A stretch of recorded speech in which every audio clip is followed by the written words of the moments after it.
Bonjour et bienvenue dans cette quatrième vidéo. Je suis Maxime, formateur en développement personnel et bienvenue sur le blog Heureux dans sa vie. Alors dans cette quatrième vidéo du bonheur, on va voir quatre mots qui vont faire une très grande différence dans votre recherche du bonheur. On a vu dans la première vidéo que le bonheur c'était quelque chose de personnel, c'est en soi, c'est à l'intérieur de soi, c'est une émotion. Le bonheur c'est un état interne que seuls nous sommes capables de générer. Et en plus, c'est quelque chose qu'on peut générer quand on veut.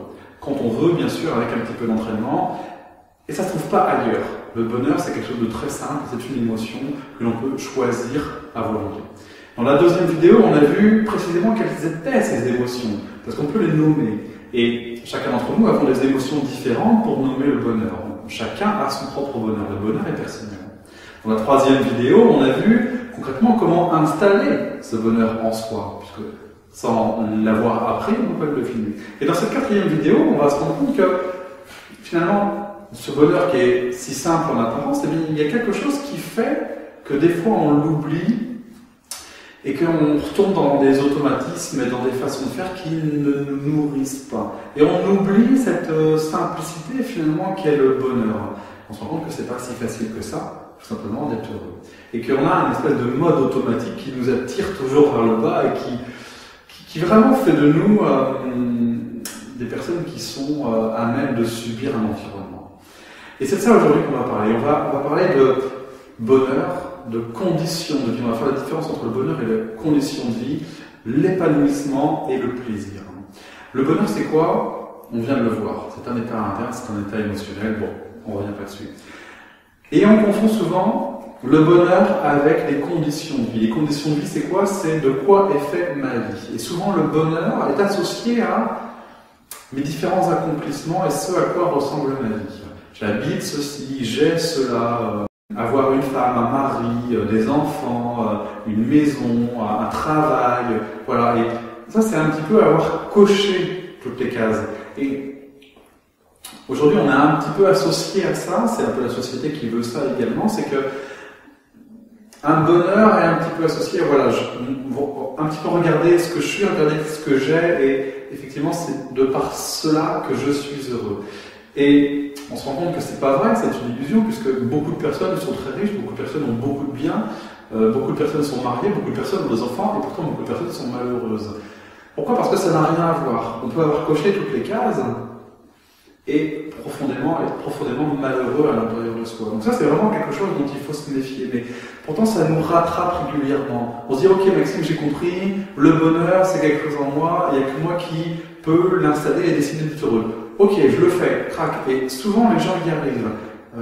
Souvent, ils se rendent compte de quelque chose à ce moment-là, et très rapidement, la vie reprend ses droits, et on retombe dans ces exigences de la société qui nous dit, mais est-ce que tu corresponds à la société? Est-ce que tu corresponds à l'idée que tu te fais toi-même de la réussite?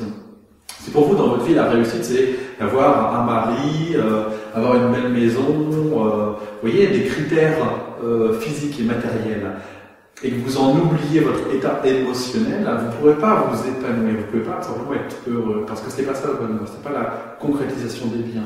Alors bien sûr que la concrétisation des biens est indispensable, on a besoin de travailler, d'aimer, on a besoin de tout ça, et je ne dis pas qu'il ne faut pas le faire, je dis juste qu'on le fait avec un état interne de bonheur, et là ça fonctionne. Si on attend de quelque chose qui nous rend heureux, on est dépendant de cette attente.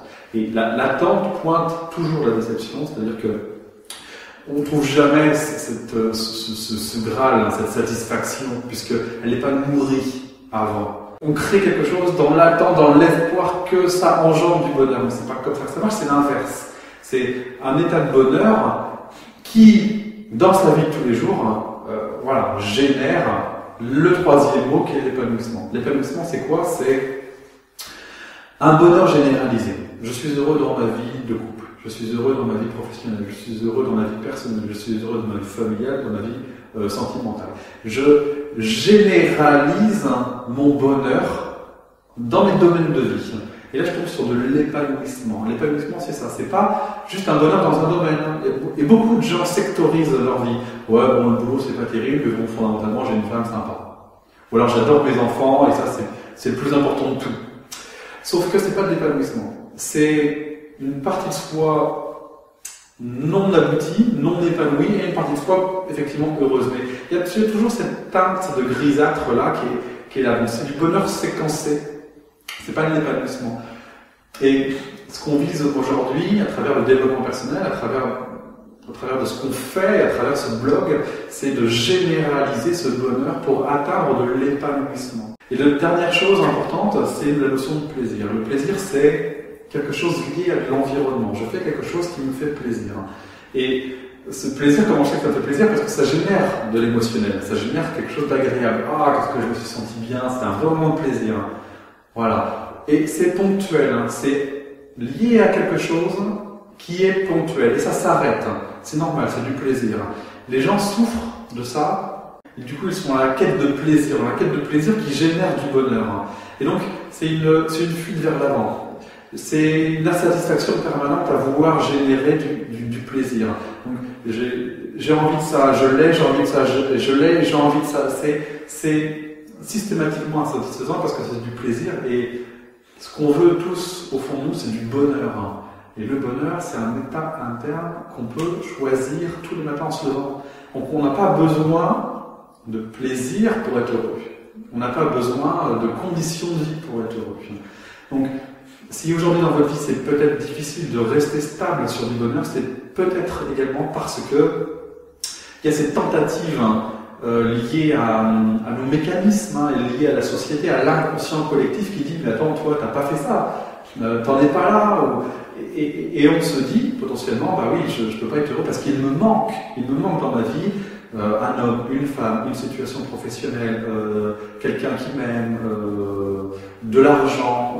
Et donc on s'interdit finalement d'être heureux parce que ça me paraît trop simple. On attend de quelque chose qui nous rend heureux. En plus c'est la dépendance, et en plus c'est de la souffrance assurée. Donc voilà, bonheur, épanouissement, conditions de vie et plaisir. Ne confondez pas ces 4 mots de vocabulaire, ils sont fondamentaux et très importants pour générer justement un état stable de bonheur. Voilà. Merci beaucoup d'avoir suivi cette vidéo. Je vous retrouve très prochainement dans les prochaines vidéos. À bientôt.